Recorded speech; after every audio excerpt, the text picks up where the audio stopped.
The 6-week-long battle for the ISIS-held city of Mosul has become an increasingly tough urban war for the American-backed Iraqi forces. Up to 1 million civilians still live in the city.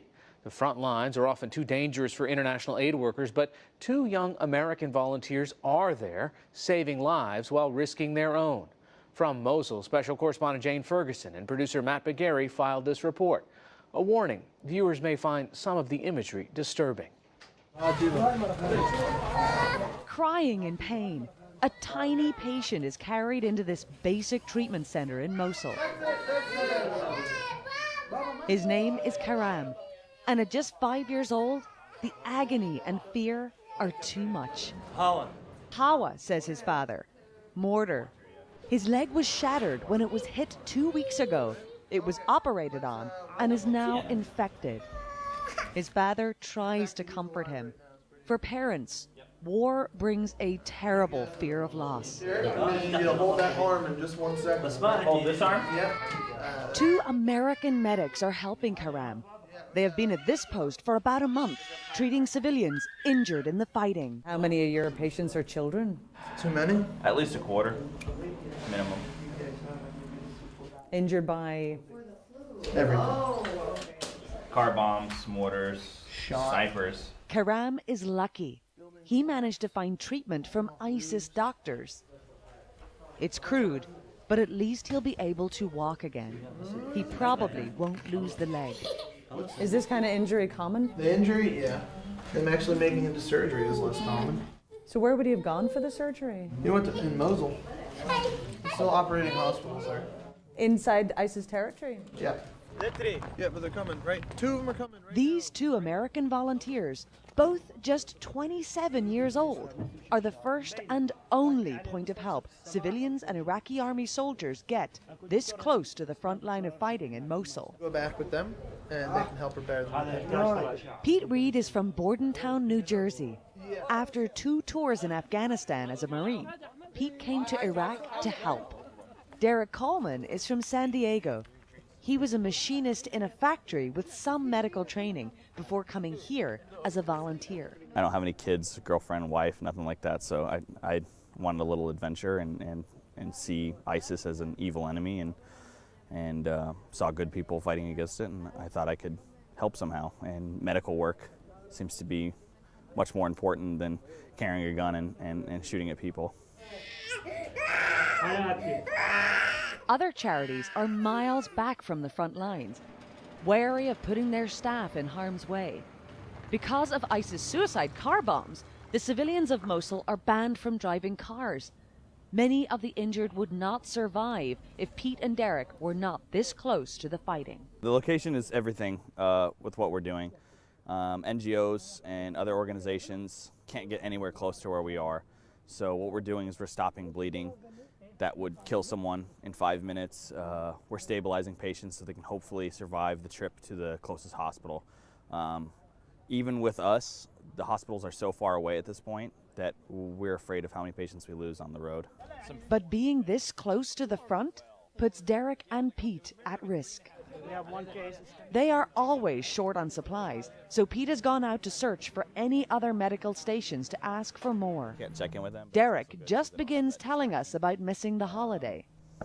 Thanksgiving was interesting because Thanksgiving is also when I left home last year, so I had a turkey sandwich alone. That was a little close. Yeah, let's get down. Bullets start flying and we have to run for cover. This is normal, this kind of gunfire going overhead?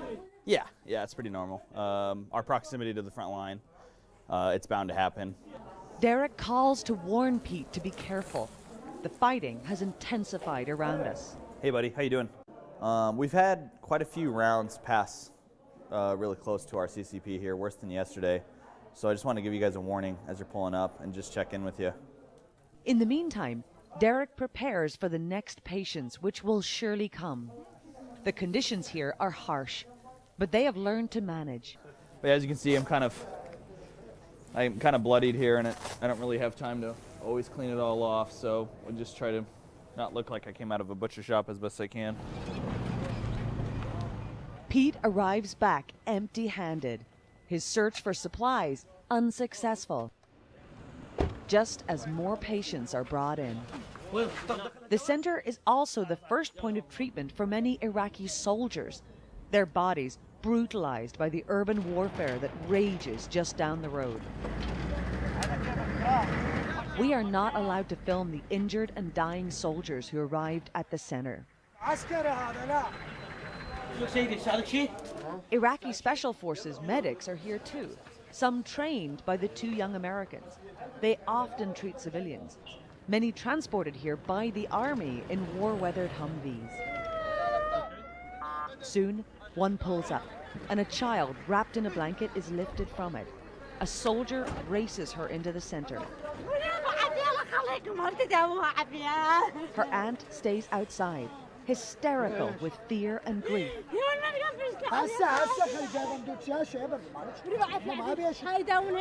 Hold her head, somebody.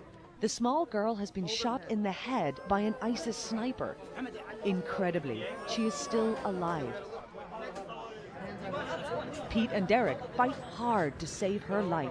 Tell her to stay still. Stay still. They manage to bandage her head. Plaster. Right here, Derek. Yeah, I got it. She's still bleeding. Despite brave efforts, the little girl died. Do you think, given what you've witnessed, that ISIS are deliberately targeting civilians? Yeah. They're shooting people with white flags. They're shooting kids. Last week we had 2 kids in a row who had been shot in the neck or the head by a Daesh sniper because they were fleeing Mosul. Not accidental grazing fire or anything like that. Proper sniper shots, head and neck and face. Yeah. They're purposely trying to kill these people who are running away. Being in the crossfire and tending to death, his family are worried about him. Yeah, they worry a lot, probably for good reason. Who wouldn't worry? It's not like I'm, I don't know, a ski instructor in Wyoming. I'm on the front lines in the battle for Mosul. They're really, really supportive. They're just terrified of what I'm doing. Are you changed? Am I changed? Yeah. You can only see so many dead kids a day, so many days in a row before you're going to be changed. People see one dead kid or one traumatic thing happen and it affects them for the rest of their life. I've seen a couple hundred. I'm doing okay. Inside, spirits are high because Karam, the first child we met, is feeling better. A little tenderness and some candy have helped. He has been fortunate to cheat death in this violent place.